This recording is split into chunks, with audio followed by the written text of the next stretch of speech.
Objection. The gentlelady's time has expired. The gentleman from California, Mr. Vargas, is now recognized for 5 minutes. Thank you very much, Mr. Chairman. First of all, I'd like to say how pleased I am to see you as chairman. Those of us who have great respect and regard for you are very happy for you, and we wish you the best of luck.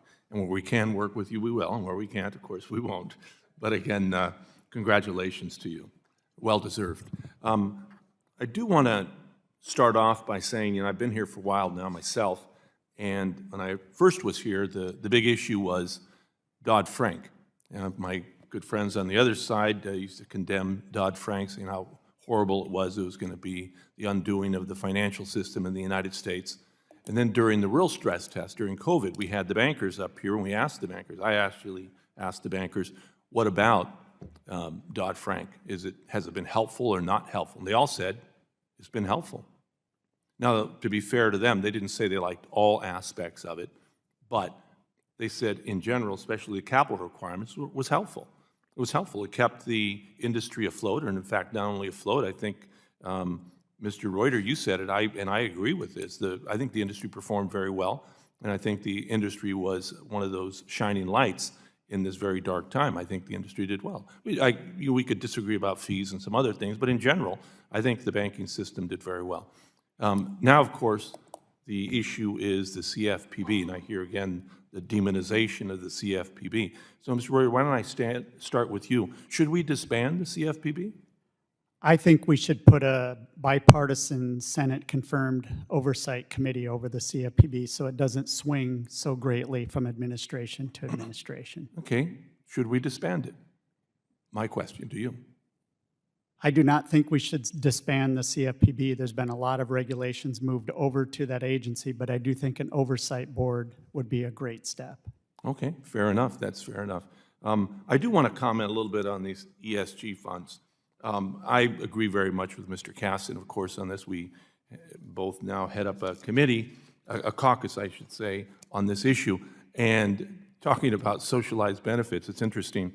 The issue of Social Security and Medicare, I think I heard quite clearly last night that my good friends on the other side are not for doing away with both of those socialized programs, because that's what they are. I mean, those are both socialized programs, and in fact, there was an amendment that Mr. Cicilline from Rhode Island put forward to say that, we were against socialism, but not against these socialized benefits, which wasn't allowed as an amendment, sadly. But anyway, when we prevent states, localities from investing in ESG funds, I think we do a great disservice to the communities there and to the people, hardworking people, especially that have the pensions. I could see why a state like Kentucky or a state like Texas wouldn't want to do that because of their industry. Obviously, they're trying to protect their industry, but that shouldn't be a reason to harm investors and especially hardworking people that have invested in their pensions. So I certainly agree with Mr. Caston. I do want to ask a couple questions if I can here, especially to you, Ms. Marcellin.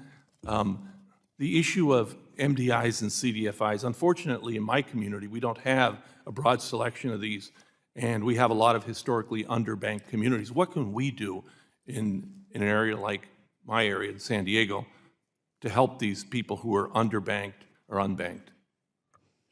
Thank you, Congressman Vargas, for that question. Again, going back to my original statements, one, increasing funding for the CDFI fund.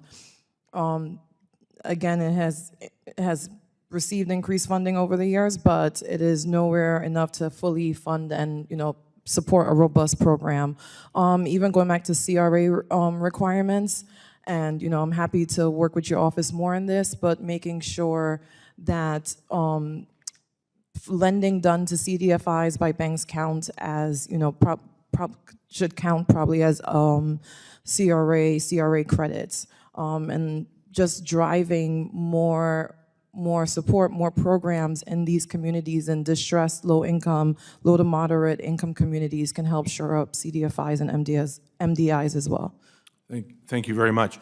Just to conclude here, I have 20 seconds. I hope there are things that we can work on. I mean, I heard from some colleagues on the other side about suspicious activity reports and the amount that is and the burden. I agree with some of that.